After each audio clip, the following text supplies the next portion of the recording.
इसका शुमार दुनिया के ऊंचे तरीन पहाड़ों में तो नहीं होता, लेकिन दिलचस्प बात यह है कि इसे आज तक किसी भी कोह पैमा ने सर नहीं किया। इसकी वजह भी निहायत दिलचस्प है। माजी में इसे चंद कोह पैमाओं ने सर करने की कोशिश भी की है, लेकिन चढ़ाई शदीद मुश्किल और फिसलन ज्यादा होने की वजह से कामयाब ना हो सके। 2001 में चीनी हुकूमत ने स्पेन की एक टीम को इसे सर करने की इजाजत भी दी, लेकिन हिंदू और बुद्ध मत मजहब के मानने वालों की जानिब से एहतजाज के बाइस ये इरादा तब्दील कर दिया गया। इसी तरह माहिर कोह पैमा रेनहोल्ड मेसनर, जो के एक्स्ट्रा ऑक्सीजन के बगैर माउंट एवरेस्ट सर करने वाले पहले आदमी समझे जाते हैं, उनको 80s में चीनी हुकूमत ने इस पहाड़ को सर करने की पेशकश भी की, लेकिन रेनहोल्ड मेसनर ने माजरत कर ली। उनका कहना था कि ये पहाड़ फतह करना इतना मुश्किल नहीं है और ना ही बहुत ऊंचा है, लेकिन लोगों के लिए इसकी अहमियत बहुत है। बेहतर है कि इससे कोई ज्यादा मुश्किल पहाड़ सर किया जाए। Welcome to Math Explore. आगे बढ़ने से पहले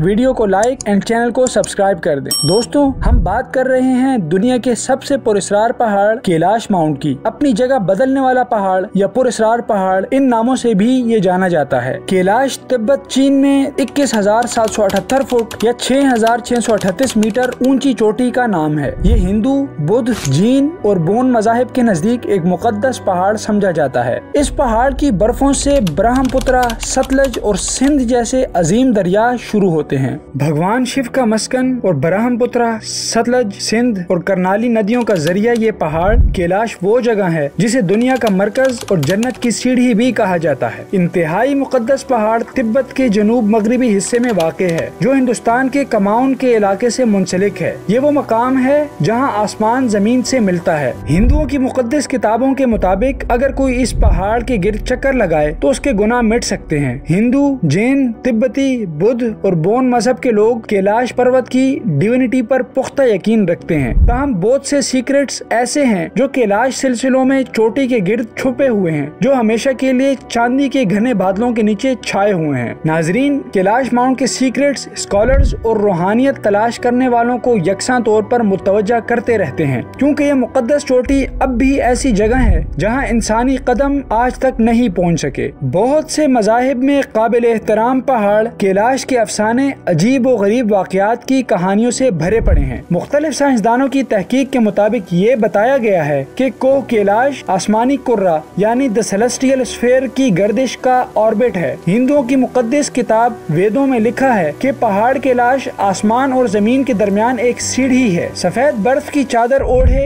ये एक खुशनुमा पहाड़ जिसे किसी इंसानी कदम ने आज तक नहीं छुआ, आज तक कोई इसे सर नहीं कर सका। हालांकि इसकी ऊंचाई सिर्फ 20,000 फुट है, मगर खराब मौसम, ऊंचाई की बीमारी, गलत सिमत और गुमराह कुन पगडंडियां कुछ ऐसी रुकावटें हैं जो मुश्किल तरीन ट्रैकरों को भी रोकती हैं। इसके इर्द गिर्द 1 किलोमीटर के अंदर वक्त इंतहाई तेजी से गुजरता है। 24 घंटे के अंदर आपके बाल और नाखून इतने बढ़ जाते हैं जितने एक महीने में नहीं बढ़ते। हिंदुओं के मुताबिक भगवान शिव के कैलाश की एक और हैरान कुन हकीकत वक्त का सफर है, जिससे पता चलता है कि पहाड़ में हवा तेजी से उम्र बढ़ने का अमल करती है। इस दावे की हकीकत साइबेरिया के कोह पैमाओं की कहानी से भी होती है, जो बताते हैं कि ममनुआ लकीर को अबूर करने के बाद कोह पैमाओं के ग्रुप ने चंद दिहाइयों तक बुढ़ापे का तजुर्बा किया। ये तमाम कोह पैमा उम्र की छलांग लगने की वजह से 1 साल के अंदर ही दम तोड़ गए। ये अपने आप में तजस्सुस को बढ़ाता है और हमें हैरत में डाल देता है। एक और हैरत अंगेज बयान कैलाश पर्वत पर जाने वाले ट्रैकर्स और यात्रियों का है, जो बताते हैं कि उन्होंने ट्रैकिंग के दौरान मुकद्दस पहाड़ से वापसी के बाद भी नाखूनों और बालों की तेजी से नशोनुमा देखी है। चाहे लोग इस पर यकीन करें या ना करें, ये हकीकी वक्त का सफर है। नाजरीन, इस पहाड़ के दामन में 2 झीलें हैं जिनको एक बारीक पट्टी जुदा करती है, लेकिन एक पानी साफ, शफाफ और बिल्कुल पुरसकून है, जबकि दूसरी झील का पानी हर वक्त शोर मचाता है। जो भी इस कोह पैमा को सर करने और इसकी तरफ चलना शुरू करता है तो उसे ऐसा लगता है जैसे पहाड़ अपनी जगह से हिल गया है। वो इंसान रास्ता भटक जाता है और कहीं और ही जा निकलता है। दुनिया की सबसे ऊंची मीठी पानी की झील मानसरोवर की तकद्दुस और शक्ल की वजह से गहरी रूहानी अहमियत है, जो सूरज से मुशाबहत रखती है। जबकि राक्षस ताल के बारे में ख्याल किया जाता है कि वो भगवान शिव को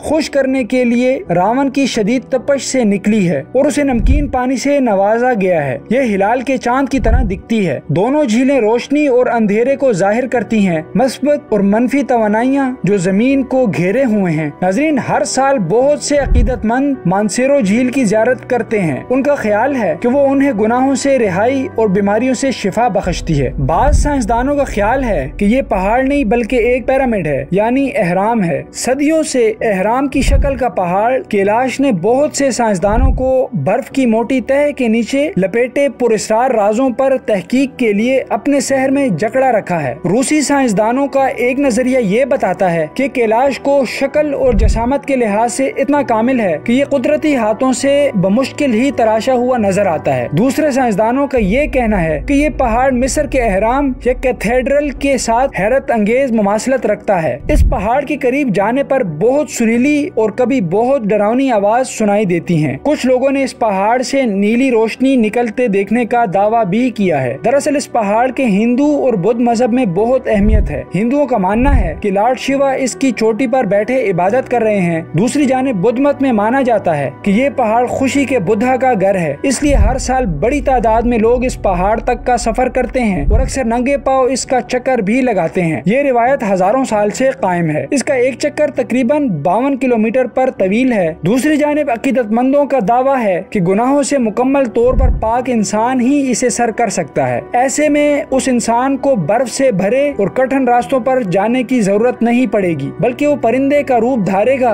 और उड़कर चोटी पर पहुंच जाएगा। नाजरीन, दुनिया के हर हिस्से से टूरिस्ट कैलाश पहाड़ को खिराज अकीदत पेश करने आते हैं। पहाड़ कैलाश की चमकती हुई बर्फ से ढकी चोटी सबसे दिलकश नजारों में से एक है। कैलाश का टूर करने का बेहतरीन वक्त अप्रैल से वस्त जून और सितंबर से अक्टूबर के वस्त तक है, क्योंकि इन दिनों में मौसम अच्छा होता है और बारिशों के दिनों में कैलाश पर्वत का नजारा टूरिस्ट का दिल मोह लेता है, जो मजहबी रिवायत में एक पुरस्कार अलामत बनी हुई है। दोस्तों, यही थी आज की वीडियो। मिलते हैं एक नई वीडियो के साथ। तब तक के लिए अपना बहुत सारा ख्याल रखिएगा और जाते जाते चैनल को सब्सक्राइब और वीडियो को लाइक कर दीजिएगा। मिलते हैं एक नई वीडियो के साथ। तब तक के लिए अल्लाह हाफिज।